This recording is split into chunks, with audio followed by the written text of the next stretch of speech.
Chào các bạn đã trở lại với kênh Cô Ba Bình Dương. Hôm nay chúng ta sẽ cùng nhau vào bếp thực hiện món sốt thái chua cay. Màu sắc, hương vị đều hấp dẫn, vô cùng kích thích vị giác. Chỉ dùng cá mòi hộp và những nguyên liệu cơ bản bảo đảm ai cũng có sẵn trong bếp. Cách làm nhanh gọn, chỉ trong thời gian rất ngắn nhưng thành phẩm lại ngon tuyệt. Vị chua chua cay cay, mùi thơm của hành, sả, lá chanh kiểu Thái khiến bạn cứ muốn ăn hoài. Ăn cùng cơm nóng hay bánh mì đều rất hợp.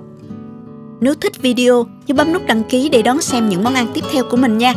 Mời các bạn xem thành phần nguyên liệu trước khi thực hiện. Bạn cũng có thể tham khảo những dụng cụ nấu ăn mình hay sử dụng dưới phần mô tả của video nha.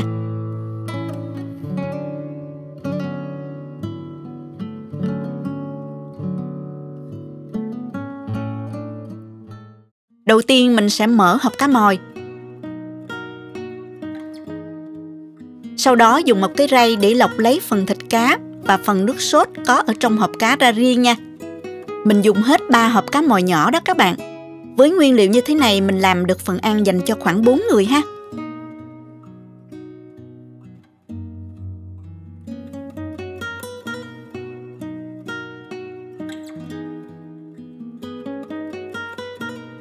Phần nước sốt vừa lọc ra đó các bạn có thể nếm thử, tùy theo loại cá hộp mà bạn sử dụng và khẩu vị mà các bạn gia giảm thêm ha. Mình nêm thêm vào đây 1 muỗng cà phê hạt nêm và 1 muỗng cà phê đường. Sau đó khuấy đều và mình đặt lên bếp nấu với lửa vừa cho đến khi sôi nhẹ, tan hết hỗn hợp gia vị là được nha. Mình để ở đây cho nước sốt nguội nha. Trong khi đó mình sẽ đi sơ chế các nguyên liệu thơm ha các bạn. Hôm nay mình sử dụng nguyên liệu cây nhà lá vườn nha, 100% organic luôn đó các bạn. Vườn nhà mình có cây tắc nè, hái mấy trái nha. Ngắt thêm vài cái lá bạc hà nữa nè, thơm lắm. Bứt thêm vài cái lá chanh non nha các bạn. Mình không có dùng thuốc á, nên lá nó hơi xấu, các bạn thông cảm nha. Hành tím này mình cắt lát mỏng, càng mỏng càng tốt nha. Mình sử dụng hành nhỏ như vậy thơm lắm các bạn.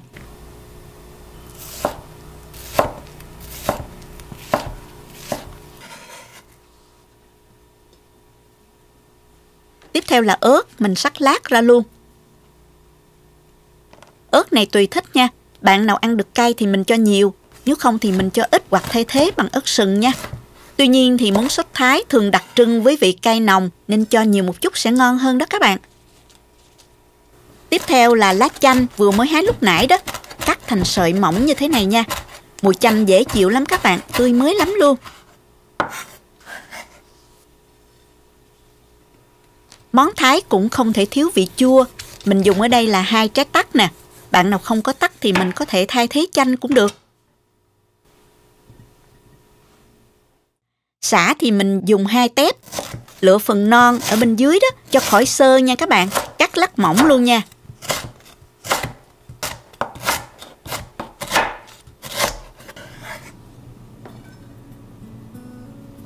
Bây giờ mình sẽ trộn những gia vị này vào nước sốt nè. Cho hết hành tím nè, sả, ớt, lá chanh vào. Cuối cùng vắt thêm 2 trái tắc nữa nè. Vừa thơm lại vừa có vị chua nhẹ rất là ngon. Vị chua này các bạn nêm nếm theo khẩu vị gia đình nha, tùy thích nha các bạn. Quay lại với chỗ cá hộp lúc nãy đó, mình sẽ để lại một vài khứa để lát nữa mình trang trí lên đĩa thành phẩm cho đẹp nha.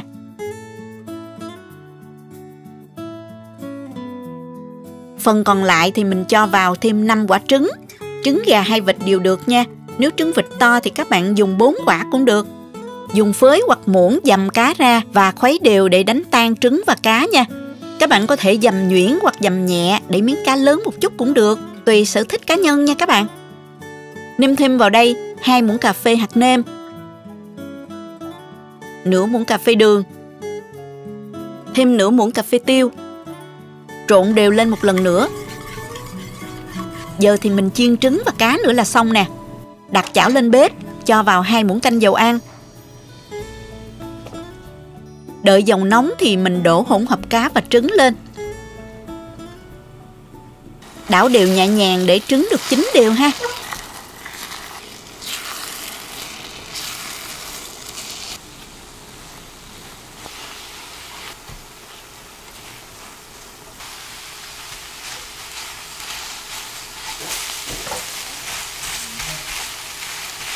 Như thế này là chín đều rồi đây các bạn ơi. Mình tắt bếp và cho ngay ra đĩa nha.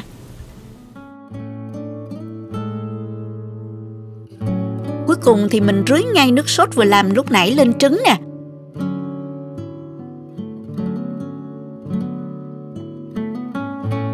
Đặt thêm vài miếng cá và trang trí thêm một ít lá bạc hà cho đẹp và thơm hơn nha. Vậy là mình đã hoàn thành xong món cá mòi sốt Thái rồi đó các bạn ơi. Nhanh gọn và nhìn ngon mắt chưa nè. Bây giờ mình cùng thưởng thức thôi. Mình có thể ăn kèm với rau bắp cải bào, cũng hợp lắm đó các bạn. Món này các bạn có thể thưởng thức với rau như là gỏi, ăn kèm với cơm nóng hay bánh mì đều ngon nha. Mình gấp thử nè. Trứng mềm xốp quyện lấy thịt cá đã được hầm ruột rất là ngon. Trứng và cá mòi hộp vốn dĩ đã rất hợp nhau khi ăn bánh mì đó. Nước sốt thì có vị chua cay, thơm nồng đặc trưng của món Thái, vô cùng kích thích vị giác luôn. Nếu bạn ăn cay được thì độ cay hít hà chút xíu mới đã nha các bạn. Rất tiện khi dùng, không cần chấm thêm nước chấm, chỉ cần dẻ nhẹ thưởng thức là có đủ hương vị chua cay mặn ngọt rồi. Món này vừa ngon, thực hiện lại đơn giản và nhanh. Nguyên liệu cơ bản hầu như ai cũng có, hy vọng sẽ làm phong phú thêm cho bữa ăn gia đình các bạn nhé. Chúc các bạn thực hiện thành công và thưởng thức ngon miệng với món ăn đơn giản này. Nếu thích cách mình làm, nhớ chia sẻ cho bạn bè cùng xem, đăng ký kênh và bấm vào biểu tượng cái chuông để xem nhiều món ăn mới của mình. Các bạn cũng có thể truy cập website cobabinhdương.com để xem dưới dạng bài viết. Cảm ơn các bạn đã xem hết video. Chào tạm biệt và hẹn gặp lại các bạn ở video kỳ tới nha.